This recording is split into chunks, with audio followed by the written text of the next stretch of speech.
I hope कि आपने मेरे एक्सप्लेन करे हुए सीजन 2 के सारे एपिसोड्स देखे होंगे, और अगर नहीं भी देखे होंगे तो एज यूजुअल उन सभी वीडियोस का लिंक आपको इस वीडियो के डिस्क्रिप्शन बॉक्स में मिल जाएगा, जहां से जाकर आप उन सभी को चेकआउट कर सकते हैं। So now without wasting time चलिए आते हैं इस कहानी की मेन स्टोरी लाइन की तरफ, जिसकी शुरुआत में हम गेराल्ट और साथ ही सीरी को रोज पे बैठा देखते हैं, जो कि इस वक्त उस जंगल में आए थे उस मॉन्स्टर को ढूंढने के लिए जो कि स्टेलासाइट से बना था। अब क्योंकि गेराल्ट जानता था कि वो सारे मॉन्स्टर सीरी के पीछे पड़े थे, इसलिए क्यों ना उसे एक चारा बनाया जाए, और वो उसे एक पहाड़ी की चोटी पर खड़ा कर देता है। और थोड़ी ही देर में ऐसा हो भी जाता है जहां पर वो स्टेलासाइट से बना मॉन्स्टर उसके ऊपर हमला करने के लिए आता है। इस फाइट के विजुअल्स काफी बेहतरीन थे। इस पूरी सीरीज के सीजीआई पर इस कदर काम किया गया है कि ये मार्वल और डीसी की बड़ी मूवीज की टक्कर के जैसा लगता है। और हमारे हेनरी कैविल बोले तो गेराल्ट ऑफ रिविया अपने एक ही वार में उस मॉन्स्टर के 2 टुकड़े कर डालते हैं। वेल, जंग तो ये जीत चुके थे, मगर इस जंग में उन्हें अपने घोड़े रॉश की कुर्बानी देनी पड़ती है। सीरी गेराल्ट को कहती है कि जब वो मॉन्स्टर मुझ पर हमला करने वाला था, तब मुझे स्ट्रॉन्ग फीलिंग आ रही थी कि वो मुझे कुछ बताना चाहता है, मुझसे कुछ बात करना चाहता है। उसका इरादा मुझे नुकसान पहुंचाने का नहीं था। इन बातों को सुनकर गेराल्ट अगेन काफी ज्यादा शॉक में चले जाता है, क्योंकि पहले तो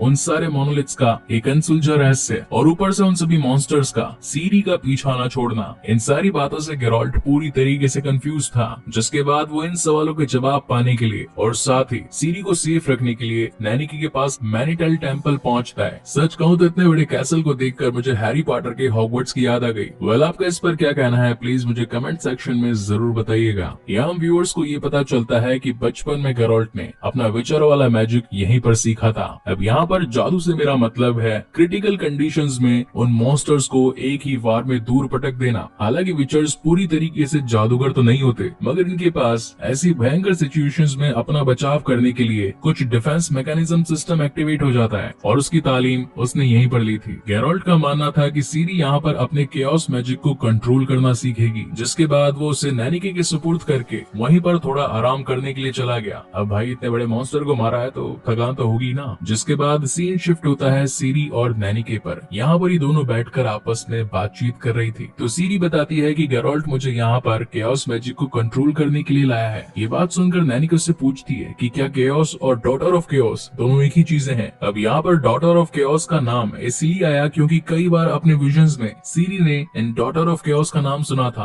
और नैनिके जानती थी इसका मतलब क्या है। जहाँ पर नैनिके से कहती है कि इन सभी चीजों की बारीकियों को समझने के लिए तुम्हें जैसे मैं इंस्ट्रक्शन देती हूँ बिल्कुल वैसे ही फॉलो करना होगा, जिस पर सीरी एग्री हो जाती है। जिसके बाद वो अपने असिस्टेंट को बुलाती है, जिसका नाम होता है यारा। वेल, फर्स्ट लुक में ये मुझे एक इंडियन लगा। आपका इस पर क्या कहना है, ये भी मुझे कमेंट सेक्शन में बता ही दीजिएगा। जिसके बाद यारा और साथ ही सीरी लाइब्रेरी में पहुंच जाती है। यहाँ पर सीरी को एक ग्रीन कलर का बॉल दिखाई पड़ता है, जिसे कि ऑर्बिकुलम कहा जाता है। इसके अंदर एक पहेली थी, यानी कि रिडल। यारा का कहना था अगर तुमने इस पहेली को सुलझा दिया तभी तुम अपने अगले पड़ाव पर जाओगी, क्योंकि केओस को सीखने के लिए इसी तरीके की स्टेप बाय स्टेप चीजें तुम्हें करनी पड़ेगी। वहीं नैनिके जाकर गेराल्ट से मिलती है और उसे ये बताती है कि सीरी की जो पावर्स हैं वो इनकी समझ से बिल्कुल परे है। आज तक ऐसा शख्स या फिर ऐसे विच इनके पास पहले कभी नहीं आई। अगर सचमुच सीरी का एथलीन की प्रोफेसी से कोई भी संबंध है तो तुम्हें जल्द से जल्द सीरी की सच्चाई का पता लगाना पड़ेगा। फिर हम देखते हैं कि यहाँ सीरी के पीछे येनिफर भी पहुंच चुकी थी, क्योंकि उसे तो अपना केओस मैजिक वापस चाहिए था।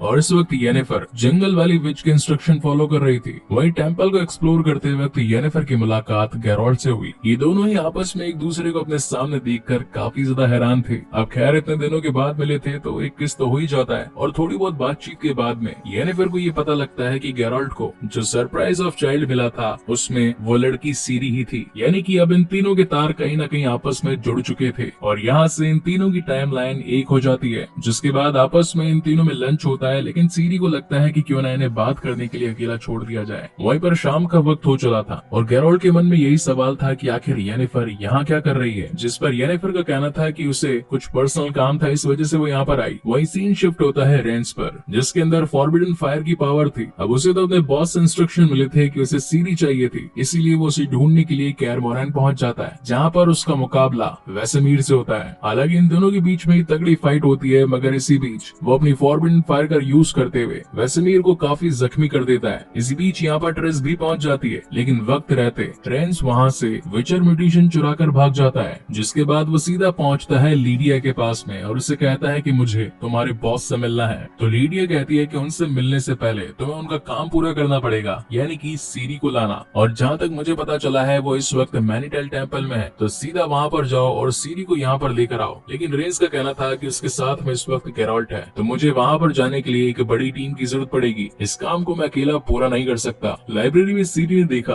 कि यारा की बुक वहाँ पर पड़ी थी। उस बुक में एथलीन की प्रोफेसी को पढ़कर सीरी समझ गई कि अपने विजन्स में वो इसी प्रोफेसी को बड़बड़ा रही थी। तभी वो देखती है कि बुक पर खून लगा था। बेसिकली इस वक्त यहाँ पर रेंस और उसकी टीम पहुंच चुकी थी, जिन्होंने ऑलरेडी यारा को मार दिया था और अब वो सीरी के सामने खड़े थे। इससे पहले कि वो सीरी को वहाँ से उठाकर ले जा पाते, तभी वहाँ पर गेराल्ट और येनिफर पहुंच जाते हैं। वो येनिफर से कहता है कि यहाँ से सीरी को लेकर जाओ, इन सभी को मैं देख लूंगा। फिर आती है यहाँ पर एक बैड एस फाइट, जहाँ पर अपना गेराल्ट भैया उन सभी के दांत तोड़ देता है, एक एक की चटनी बना देता है। बोले तो खूब धुलाई पिटाई। यहाँ येनिफर और सीरी कमरे में जाकर छिप जाते हैं, मगर इसी बीच वहाँ पर रेंस पहुंच जाता है, जो कि अपनी फॉरबिडन फायर की पावर से उस दरवाजे को जलाकर तोड़ने की कोशिश करता है। तभी अचानक से वो ऑर्बिक्यूलम चमकने लगता है, तो येनिफर सीरी को बताती है कि ऑर्ब मैजिक को डिटेक्ट करता है। लेकिन अब उसके पास तो पावर्स थी नहीं, तो पावर किसके पास थी? यानी कि यहाँ पर डायरेक्ट पॉइंट था सीरी की तरफ। उसका कैओस मैजिक अंदर से आने लग रहा था, जिसके बाद येनिफर सीरी को एक पोर्टल तैयार करने का क्रैश कोर्स देती है। बोले तो फटाफट से उसे पोर्टल बनाना सिखाती है। अब जब तक हमारे गेराल्ट भैया यहाँ पर सबकी चटनी बनाकर पहुँचते, तब तक ये दोनों उस पोर्टल से निकल चुके थे। वहीं पर सीन शिफ्ट होता है कैर मोरैन में। अब यहाँ पर वेसेमीर का विचर म्यूटेशन चोरी हो चुका था। ये सब कुछ ट्रिस ने भी देखा था, इसलिए वो मदद मांगने के लिए टिसिया के पास पहुंच जाती है, जहाँ पर वो टिसिया को ये बताती है कि सीरी की खून की एक बूंद पूरी दुनिया बदल सकती है, मगर अगर ये गलत हाथों में लग गया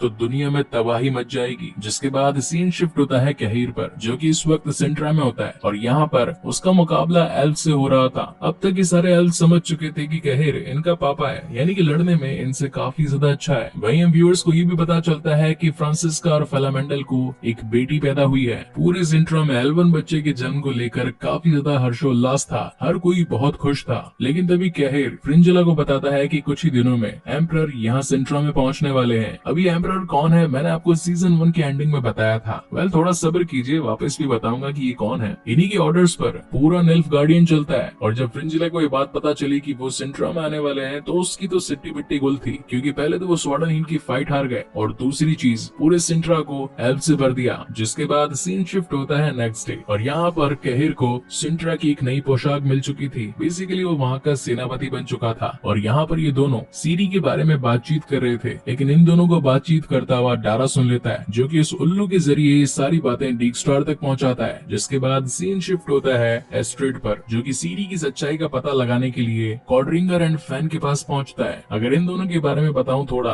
तो ये है द विचर यूनिवर्स के गूगल बाबा, जिनके पास में सारी इन्फॉर्मेशन है। और थोड़ी बहुत छानबीन करने के बाद में ये दोनों एस्ट्रेड को बताते हैं सीरी की ब्लड लाइन में लारा डोरेन नाम की एक एल्फ का खून था। तो एस्ट्रेड पूछता है कि आखिर ये लारा डोरेन कौन है। तो यहाँ पर अगेन किताबों को छाना जाता है, जिसके दौरान ये पता चलता है कि जब इंसानों और एल्फ्स की लड़ाई हुई थी तो उन्होंने एक वेपन बनाया था। लेकिन तभी कॉड्रिंगर बताता है कि यहाँ किताब में कुछ मिस्टेक है, उन्होंने कोई वेपन नहीं बनाया था, उन्होंने एक वॉरियर बनाई थी जिसका नाम था लारा डोरेन, और उसने मरने से पहले एक बच्ची को जन्म दिया था, और साथ ही जाते वक्त ह्यूमंस को एक श्राप दिया था कि मेरी आगे आने वाली 10वीं पीढ़ी तुम सभी ह्यूमंस का खात्मा करेगी, और जो सीरी है वही उसकी 10वीं पीढ़ी है, यानी कि अब यही इंसानों का खात्मा करेगी। और इसी तगड़े सस्पेंस के साथ ये शानदार एपिसोड यहीं पर खत्म होता है। आज हम इसके सीजन 2 एंड एपिसोड 7 के बारे में बात करने वाले हैं, और यहाँ से ये कहानी काफी ज्यादा इंटरेस्टिंग होने वाली है। वेल आप लोगों से मेरा यही क्वेश्चन है कि क्या आपने इसके पहले के पार्ट्स देखे या नहीं? अगर नहीं देखे अभी तक तो इंतजार किस बात का है? जस्ट इस वीडियो के डिस्क्रिप्शन में जो कंप्लीट सीजन 1 एंड सीजन 2 का लिंक दे रखा है, वहां से जाकर इसके प्रीवियस पार्ट और सीजन 1 को जरूर देखिएगा,